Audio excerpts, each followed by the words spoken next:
നമസ്കാരം ഗേസ്, വീണ്ടും ഒരു വീഡിയോയിലേക്ക് അവർക്ക് സ്വാഗതം. ഇന്നിപ്പോൾ കേരളത്തിൽ ഒരു വലിയ വിവാദമാണ് നടന്നുകൊണ്ടിരിക്കുന്നത്. മറ്റൊന്നുമല്ല, ഈ വെള്ളപ്പൊക്കം ഉണ്ടായ സമയത്ത് നമ്മുടെ മുഖ്യമന്ത്രി ശ്രീ വി.ഡി. സതീശൻ അദ്ദേഹം ഹെലികോപ്റ്ററിൽ യാത്ര ചെയ്തതും അദ്ദേഹം മലപ്പുറത്ത് ഒരു വീട്ടിൽ നിന്ന് ഫുഡ് കഴിച്ചതുമായുള്ള കാര്യത്തെക്കുറിച്ച് വളരെ വിവാദങ്ങളാണ് ഇപ്പോൾ നടന്നുകൊണ്ടിരിക്കുന്നത്. ഇവിടെ പല ആൾക്കാരും ചോദിക്കുന്നൊരു ചോദ്യം ഇതാണ്: എന്തുകൊണ്ടാണ് ഇങ്ങനെ ഒരു വെള്ളപ്പൊക്കം ഉണ്ടായ സമയത്ത് ഇത്ര വിഭവസമൃദ്ധമായ ഒരു സദ്യ കഴിച്ചത്? അതിപ്പോൾ നമുക്ക് സ്വാഭാവികമായിട്ട് അറിയാം, നമ്മുടെ ഒരു വീട്ടിലേക്ക് ഒരു സെലിബ്രിറ്റി വന്നു കഴിഞ്ഞാൽ നമ്മൾ അവർക്കൊരിക്കലും മുളകരച്ചുള്ള ഭക്ഷണമോ കഞ്ഞിയോ അങ്ങനെയൊന്നും ആയിരിക്കില്ല കൊടുക്കുന്നത്. ആ വീട്ടിൽ കിട്ടാവുന്ന ഏറ്റവും നല്ല ഭക്ഷണം ഉണ്ടാക്കി നമ്മൾ അവർക്ക് കൊടുക്കും. അതാണ് എല്ലാ ആൾക്കാരും ചെയ്യുന്നത്. പ്രത്യേകിച്ച് മലബാറിലേക്ക് കുറച്ചുകൂടെ അതിസൽക്കാരം കൂടുതലുള്ളൊരു ഏരിയ ആണ്.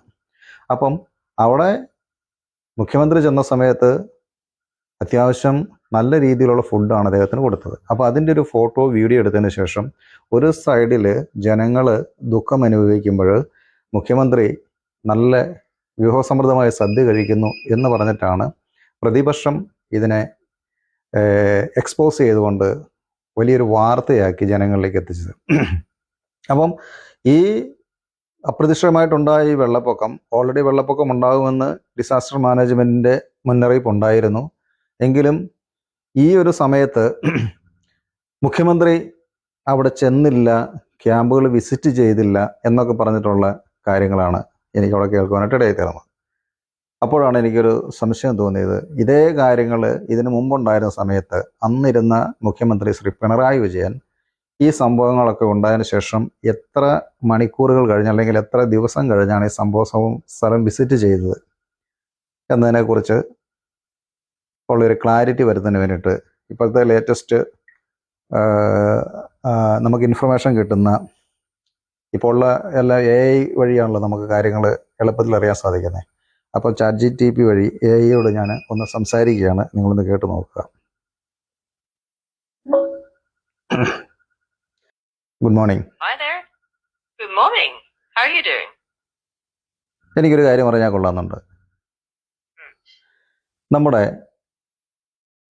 പഴയ മുഖ്യമന്ത്രിയായിരുന്ന ശ്രീ പിണറായി വിജയൻ വയനാട് ദുരന്തം ഉണ്ടായിട്ട് എത്ര ദിവസം കഴിഞ്ഞിട്ടാണ് ആ ദുരന്ത സ്ഥലം വിസിറ്റ് ചെയ്തതെന്ന് പറയാമോ?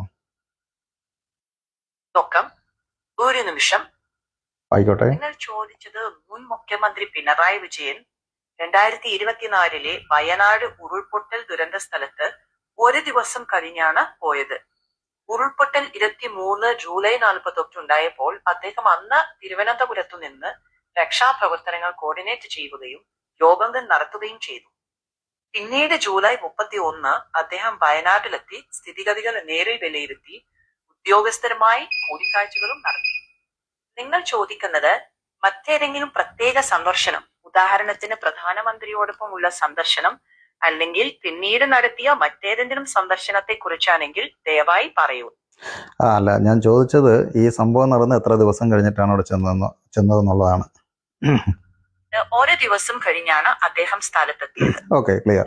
ഇനി അടുത്തതായിട്ട് എനിക്ക് അറിയേണ്ടത് ഇനി എനിക്ക് അടുത്തതായിട്ട് അറിയേണ്ടത് 2018 ഉണ്ടായ വെള്ളപ്പൊക്കം, അതുണ്ടായ ദിവസവും അതിനുശേഷം അന്നിരുന്ന മുഖ്യമന്ത്രി ശ്രീ പിണറായി വിജയൻ എത്ര ദിവസം കഴിഞ്ഞിട്ടാണ് ക്യാമ്പ് വിസിറ്റ് ചെയ്തെന്ന് കൂടെ ഒന്ന് പറയാമോ? നോക്കട്ടെ, ഒരു നിമിഷം. 2018 കേരള പ്രളയത്തിന് ഒരു നിശ്ചിത സംഭവ ദിനം ഇല്ലായിരുന്നു. പ്രളയ ക്യാമ്പുകൾ മുഖ്യമന്ത്രി പിണറായി വിജയൻ 2018 ഓഗസ്റ്റ് 23 സന്ദർശിച്ചത്. ഓക്കെ. അപ്പൊ പ്രളയം നടന്ന ദിവസം ഒന്ന് പറയാവോ? ഒന്ന് നോക്കാം. 2018 കേരള പ്രളയത്തിന് ഒരൊറ്റ ദിവസത്തെ പ്രളയദിനം ആയി പറയാൻ കഴിയില്ല. സാധാരണമായി ഓഗസ്റ്റ് 8 മുതൽ മഴ ശക്തി പ്രാപിച്ചു. പ്രളയം ഏറ്റവും രൂക്ഷമായ ഘട്ടത്തിലെത്തിയത് ഓഗസ്റ്റ് 11 മുതൽ 17 വരെയാണ്. അതിനാൽ പലരും 2018 ഓഗസ്റ്റ് 15 പ്രളയദിനം എന്നൊക്കെയാണ് സൂചിപ്പിക്കുന്നത്. പക്ഷേ ചരിത്രപരമായി അത് ഓഗസ്റ്റ് 11 മുതൽ തുടങ്ങി 11-17 നിലയിൽ ഏറ്റവും രൂക്ഷമായ ദുരന്തമായി. ഓക്കെ, അത് ഏറ്റവും രൂക്ഷമായി ജനങ്ങൾ ഭീതിയിലായ ആ ദിവസം ഏതായിരുന്നു?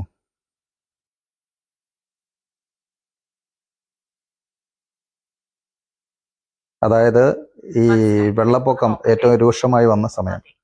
2018 കേരള പ്രളയത്തിൽ ഏറ്റവും രൂക്ഷമായ ദിനം 2018 ഓഗസ്റ്റ് 16 ആയിരുന്നു. 16-ാം തീയതി ആയിരുന്നു ശ്ശെ.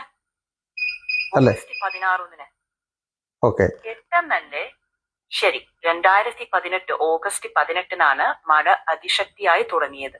ഉം. 11-17 കാലയളവിലായിരുന്നു പ്രളയം ഏറ്റവും രൂക്ഷമായത്. ഉം. അതിനുശേഷം 16 ഏറ്റവും രൂക്ഷമായ ദുരിത ദിനം ആയി കണക്കാക്കുന്നത്. ഓക്കെ. അങ്ങനെയാണെങ്കിൽ പ്രളയം ശക്തമായതിനു ശേഷം എത്ര ദിവസം കഴിഞ്ഞിട്ടാണ് അന്നത്തെ മുഖ്യമന്ത്രിയായിരുന്ന ശ്രീ പിണറായി വിജയൻ ക്യാമ്പ് വിസിറ്റ് ചെയ്തത്? നോക്കാം. 2018 പ്രളയം ഏറ്റവും രൂക്ഷമായത് ഓഗസ്റ്റ് 18-17 ഇടയിലാണ്. മുഖ്യമന്ത്രി പിണറായി വിജയൻ ദുരിതാശ്വാസ ക്യാമ്പുകൾ സന്ദർശിച്ചത് 2018 ഓഗസ്റ്റ് 18 അതിനാൽ ഏറ്റവും രൂക്ഷമായ ഘട്ടം ഓഗസ്റ്റ് 16 എന്ന് കണക്കാക്കിയാൽ ഏകദേശം 7 ദിവസം കഴിഞ്ഞാണ് ക്യാമ്പ് സന്ദർശിച്ചത്. ഏകദേശം ഘട്ടത്തിന്റെ തുടക്കമായ ഓഗസ്റ്റ് 15 അടിസ്ഥാനമാക്കിയാൽ ഏകദേശം 8 ദിവസം കഴിഞ്ഞ് ഏകദേശം 8 ദിവസം കഴിഞ്ഞ് ആണ് പിണറായി വിജയൻ വിസിറ്റ് ചെയ്തല്ലേ? ഒന്ന് ഉറപ്പാക്കാം. ആ. അതെ. ലഭ്യമായ റിപ്പോർട്ടുകൾ പ്രകാരം മുഖ്യമന്ത്രി പിണറായി വിജയൻ 2018 ഓഗസ്റ്റ് 23 ദുരിതാശ്വാസ ക്യാമ്പുകൾ സന്ദർശിച്ചത്. അതിനാൽ പ്രളയത്തിന്റെ ഏറ്റവും രൂക്ഷമായ ഘട്ടമായ ഓഗസ്റ്റ് 18-17 കഴിഞ്ഞ് ഏകദേശം ഒരാഴ്ചയ്ക്ക് ശേഷം അദ്ദേഹം ക്യാമ്പുകൾ സന്ദർശിച്ചു എന്ന് പറയാം. ഓക്കെ. ഇനി ഈ കഴിഞ്ഞ 10 വർഷം പിണറായി വിജയൻ മുഖ്യമന്ത്രി ആയിരുന്ന സമയത്ത് നമ്മുടെ കേരളത്തിൽ ഉണ്ടായ നാച്ചുറൽ കലാമിറ്റീസ് ഒക്കെ ഉണ്ടായ സമയവും അതിൽ അദ്ദേഹം എടുത്ത തീരുമാനവും എപ്പോഴാണ്, ആ ഇൻസിഡന്റിന് ശേഷം എപ്പോഴാണ് അദ്ദേഹം ആ സ്ഥലം വിസിറ്റ് ചെയ്തതെന്നും കൂടെ ഒന്ന് സംസാരിക്കാവോ?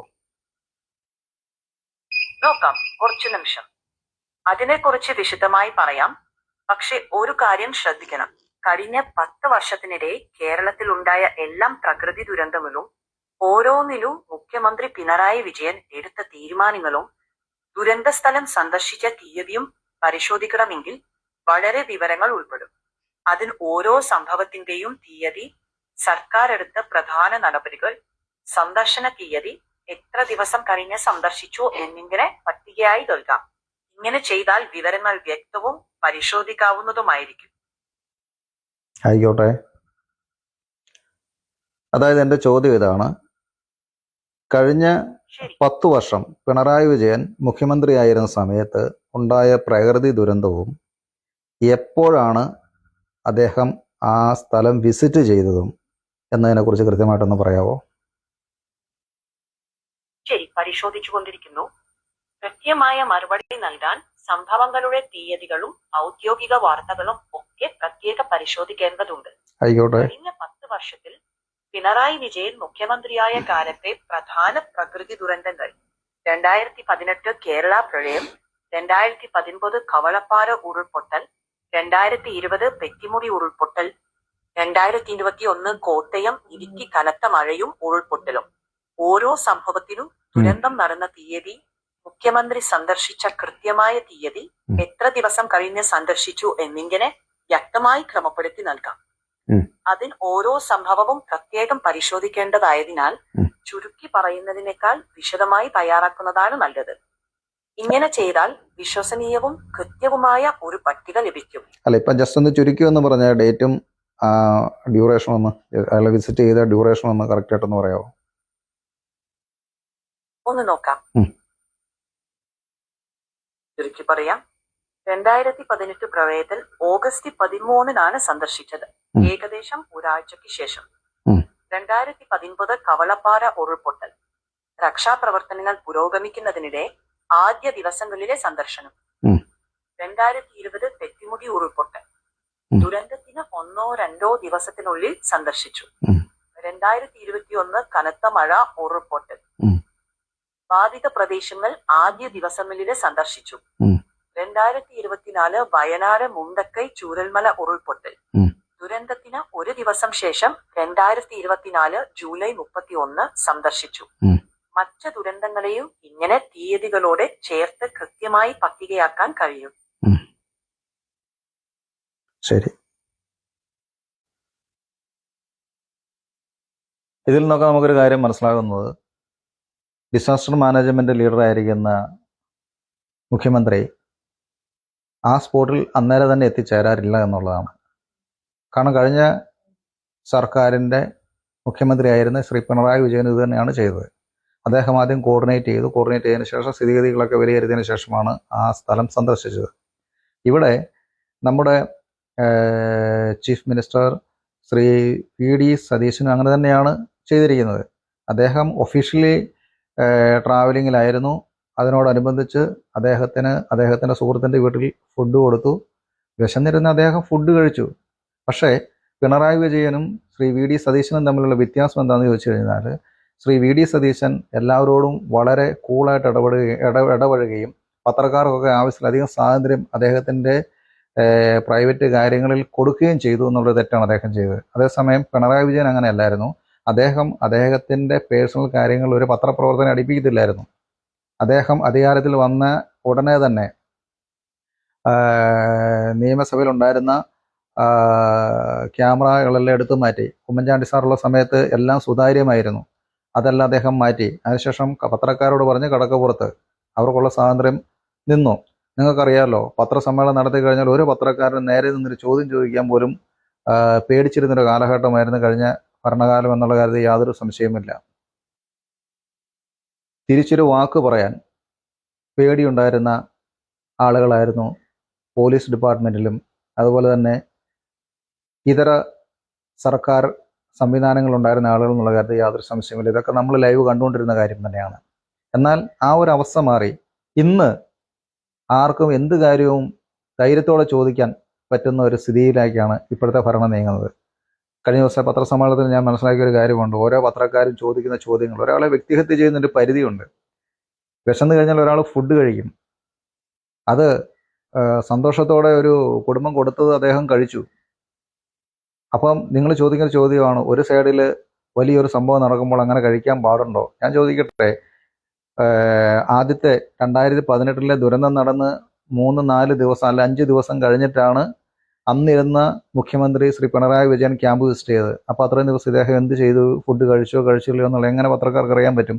കാരണം അവർക്ക് അവിടെ പ്രവേശനമില്ല. അദ്ദേഹം സുഭിക്ഷമായിട്ട് തന്നെയായിരിക്കും ഫുഡ് കഴിച്ചത്. അദ്ദേഹം ഏതായാലും പെട്ടെന്ന് കിടക്കാൻ പോകുന്നില്ല. അല്ലെങ്കിൽ അദ്ദേഹം പോയി ഏതെങ്കിലും ക്യാമ്പിൽ പോയിട്ട് ഈ ആൾക്കാരുടെ കൂടെ കിടക്കാൻ പോയിട്ടില്ല. അപ്പം അത് നമ്മൾ മനസ്സിലാക്കുക. അപ്പം ഒരാൾക്കൊരു സ്വാതന്ത്ര്യം അവിടെ ലഭിച്ചത് കൊണ്ടാണ് ഇത്രയും ചോദ്യങ്ങൾ ചോദിക്കുകയും അദ്ദേഹത്തെ ഇത്രയും ഇൻസൾട്ട് ചെയ്യുകയും ചെയ്തത്. ആ ഒരു സ്വാതന്ത്ര്യം ഉണ്ടായിരുന്നത് കൊണ്ട്. അതാണ് ഞാൻ പറഞ്ഞു വന്നത്. അപ്പം നമ്മൾ ആ ഒരു സ്വാതന്ത്ര്യം ദുർവിനിയോഗം ചെയ്യുന്ന രീതിയിലാണ് ഇപ്പോൾ നടക്കുന്നത്. ഇതിനെക്കുറിച്ച് എനിക്ക് ഏറ്റവും കൂടുതൽ ഫീൽ ചെയ്ത് സംസാരിക്കാനുള്ള കാരണം എന്താണെന്ന് ചോദിച്ചു കഴിഞ്ഞാൽ, 2018 ദുരന്തമുണ്ടായ സമയത്ത് രാഷ്ട്രീയം നോക്കാതെ ജാതി മത ഭേദമന്യേ കേരള ജനങ്ങൾ ഒന്നൊരുമിച്ച് നിന്നുകൊണ്ട് വലിയ പ്രളയമുള്ള ഏരിയയിൽ വന്നിട്ട് ജനങ്ങൾക്കെല്ലാം കൈത്താങ്ങലും കൊടുത്തു. ക്യാമ്പിലേക്ക് ആവശ്യമുള്ളധികം ഫുഡ് കാര്യങ്ങളൊക്കെ തിരിച്ച് റിട്ടേൺ അയക്കുകയായിരുന്നു. അതുപോലെ എല്ലാ കാര്യത്തിലും ഒത്തൊരുമിച്ച്, അതായത് തീരദേശ പ്രദേശങ്ങളിൽ നിന്ന് വള്ളവുമായിട്ട് കൊല്ലത്തുനിന്നും ആലപ്പുഴയിൽ നിന്നൊക്കെ ആൾക്കാർ വന്ന് വെള്ളത്തിൽ പെട്ടുകിടന്ന ആൾക്കാരെ അവർ രക്ഷിക്കുന്നു. എല്ലാ മേഖലകളും ആളുകൾ ഒരുമിച്ച് നിന്നു. ഇവരെ സാമ്പത്തികമായിട്ടും എല്ലാ നിലയിലും ഇവരെ സഹായിച്ചു. അന്നിരുന്ന സർക്കാരിൻ്റെ ഗുണം കൊണ്ടല്ല, ജനങ്ങളുടെ സുമനസ്സുകളുടെ ആ ഒരു ഇടപെടൽ കൊണ്ടാണ്. അതിനുശേഷം വയനാട് ദുരന്തമുണ്ടായി. വയനാട് ദുരന്തം ഉണ്ടായപ്പോൾ ഇതേ സ്ഥിതി തന്നെയായിരുന്നു ഉണ്ടായിരുന്നത്. ധാരാളം ആളുകൾ സർക്കാർ കൊടുത്തതിൻ്റെ ഇരട്ടി ആളുകൾ കൈ അയച്ചു കൊടുക്കുകയായിരുന്നു. ആവശ്യമുള്ള ഫുഡ്, വസ്ത്രം എല്ലാം. അതിൻ്റെ അകത്ത് ബാക്കി അഴിമതി കാര്യങ്ങളൊന്നും ഞാൻ പറയുന്നില്ല. എങ്കിലും അവിടെ ജനങ്ങൾ ഒത്തൊരുമിച്ച് നിന്നു. 700 കോടിയിലധികം രൂപ കേരളത്തിലെ ജനങ്ങളാണ് അവിടുത്തെ പ്രവർത്തനങ്ങൾക്കായിട്ട് പിരിച്ചു കൊടുത്തത്. എന്നാൽ ഈ ദിവസങ്ങളിൽ ഇവിടെ ഒരു ചെറിയൊരു പ്രളയം വന്നപ്പോൾ രാഷ്ട്രീയ മുതലെടുപ്പിന് വേണ്ടിയിട്ട് പരസ്പരം കരിവാരി തേക്കുന്ന അവസ്ഥയാണ് നമ്മുടെ കഴിഞ്ഞ സർക്കാർ അല്ലെങ്കിൽ ഇപ്പോൾ പ്രതിപക്ഷത്തിരിക്കുന്ന ആൾക്കാരിൽ നിന്ന് നമുക്ക് കാണുവാനായിട്ട് ഇടയായിത്തീർന്നത്. പരസ്പരം അന്യോന്യം കുറ്റപ്പെടുന്നത്. കഴിഞ്ഞ 5 വർഷം ആരോഗ്യമന്ത്രിയായ ശ്രീ വീണ ജോർജ് ഒരു ക്യാമ്പിൽ വന്ന സമയത്ത് അവിടെ ലൈറ്റ് ഇല്ല, അവിടെ വേണ്ട സൗകര്യങ്ങളില്ല എന്ന് പറഞ്ഞ നെഗറ്റീവ് പബ്ലിസിറ്റിയാണ് അവർ ആദ്യം കൊടുത്തത്. ഒരു പൊതുപ്രവർത്തക എന്ന നിലയിൽ അവർ ചെയ്യേണ്ടതായ ഉത്തരവാദിത്തം എന്താണെന്ന് വെച്ച് കഴിഞ്ഞാൽ അവിടെ കറണ്ട് ഇല്ലെങ്കിൽ ഇമ്മീഡിയറ്റ് ജനറേറ്റർ അല്ലെങ്കിൽ അവിടെ ഇല്ല കുറവ് എന്താണ് അത് നികത്താനായിരുന്നു അവർ നോക്കേണ്ടത്. അപ്പോൾ രാഷ്ട്രീയ മുതലെടുപ്പുമാക്കി നികൃഷ്ടമായ കാര്യങ്ങളാണ് ഇപ്പോൾ നമ്മുടെ കേരളത്തിൽ നടക്കുക. ഇത് വിദ്യാസമ്പന്നരായ ആളുകൾക്ക് ചേർന്നതാണോ അല്ലയോ എന്നുള്ളത് നമ്മൾ തന്നെ വിലയിരുത്തണം. ഞാൻ കുറേ കമൻറ്റുകൾ മനഃപൂർവ്വം കുറേ കമൻറ്റുകൾ ഞാൻ ഫേസ്ബുക്കിൽ റിപ്ലൈ അതുപോലെ തന്നെ കമൻറ്റുകൾ ഇടുകയും ചെയ്യുന്നുണ്ടായി. കാരണം ഇത്രയും മനുഷ്യൻ എന്ത് ചെയ്യാൻ പാടില്ല, തരം താഴാൻ പാടില്ല. കഴിഞ്ഞ 10 വർഷം അവസരം കൊടുത്തതാണ് കേരളത്തിലെ ജനങ്ങൾ. കഴിഞ്ഞ 10 വർഷം കഴിഞ്ഞിട്ട് ഇവരെ സഹിക്കാൻ മേലാതെ കൊണ്ടാണ് കേരള ജനങ്ങൾ ഇവരെ പുറത്താക്കിയിട്ട് പുതിയ ടീമിനെ അകത്ത് കയറ്റിയിരിക്കുന്നത്. ഒരു മുഖ്യമന്ത്രി എന്ന് പറഞ്ഞാൽ അദ്ദേഹത്തിന് നമ്മളെക്കാളൊക്കെ വളരെ വലിയ റെസ്പോൺസിബിലിറ്റിയാണുള്ളത്. ആ ഉത്തരവാദിത്വം നിന്നുകൊണ്ട് അദ്ദേഹത്തിൻ്റെ ജോലി ചെയ്യുമ്പോൾ അല്ല അദ്ദേഹത്തിൻ്റെ ഉത്തരവാദിത്തങ്ങൾ ചെയ്യുമ്പോൾ അദ്ദേഹത്തെ ഇൻസൾട്ട് ചെയ്യുകയും അത് നമ്മളെ തന്നെ, അതായത് നമ്മുടെ സംസ്ഥാനത്ത് തന്നെ ഇൻസൾട്ട് ചെയ്യുന്നതിന് തുല്യമായിട്ടാണ്. നിങ്ങളൊന്ന് ആലോചിച്ച് നോക്കുക, വലിയൊരു കലാമിറ്റി നടക്കുമ്പോൾ അല്ലെങ്കിൽ ഒരു വലിയൊരു പ്രശ്നം നടക്കുമ്പോൾ ആരും അത്രയും നിങ്ങൾ ഈ പറഞ്ഞ രീതിയിലൊന്നും ആകത്തില്ല. അദ്ദേഹം വിശന്ന് 3 മണിയോടുകൂടി ചെന്ന് അദ്ദേഹം ഫുഡ് കഴിച്ചു. അത് വീഡിയോ എടുക്കാനും ഫോട്ടോ എടുക്കാനുള്ള സ്വാതന്ത്ര്യം കിട്ടിയതുകൊണ്ടാണ് എന്ത് ചെയ്തത്, അതൊരു പബ്ലിസിറ്റി ചെയ്തത്. പിണറായി വിജയൻ ഈ ഗ്യാപ്പ് ഇട്ട് അദ്ദേഹം